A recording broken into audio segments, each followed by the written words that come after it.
உணர்ச்சி என்பதே காந்த சக்தி ஐயுணர்வாக, அதாவது 5 தன்மாத்திரையாக மாறிக்கொண்டே இருக்கக்கூடிய ப்ராசஸ் தான் உணர்தல்.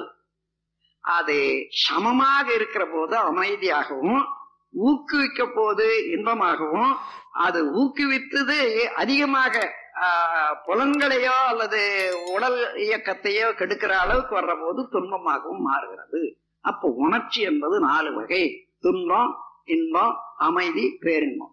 இதே ஒரு அறிவு அமைதி நிலைக்கு வந்த பிறகு இந்த இயற்கையினுடைய ரகசியங்களை ஒவ்வொன்றோட இருந்து தெரிந்து கொள்ள ஒரு உண்மையான இன்பம், நிலைத்த இன்பம் உண்டாக பாரு. ஏன்னா ஒரு தடவை அதுல ஈடுபட்டு ஒரு உண்மையை தெரிந்து கொண்டா வாழ்நாள் முழுவதும் அதுவே ஒளி விளக்காக வழிகாட்டியாக அமைதல்லவா.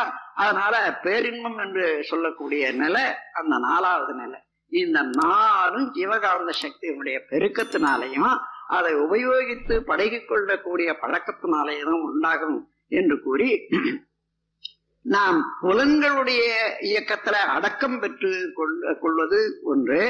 அதன் பிறகு அதை சேமித்த ஒரு சக்திய நல்ல முறையில பழகணும். அதுதான் செயல் டிசிப்ளின் இன் டீட்ஸ்ன்னுட்டு செயல்ல முறை, அறநெறி இவைகள்ல பழகி கொண்டா ஒரு தடவை எப்படி பழகிறோமோ அதே போல மீண்டும் மீண்டும் பழக பழக அந்த அழுத்தம், அந்த பாதையினுடைய அமைப்பு அப்படியே வர வர அதுவே தன்மையாக மனிதனுக்கு மாறி அந்த அளவுல அவன் உயர்ந்து கொண்டே போக முடியும். ஆகவேதான் ஆன்மீக துறையில நல்லதே எண்ணுதல், நல்லதே செய்தல், நல்லதே பேசுதல், உண்மை உணர்தல் என்பதெல்லாம் அவசியமாக இருக்கிறது.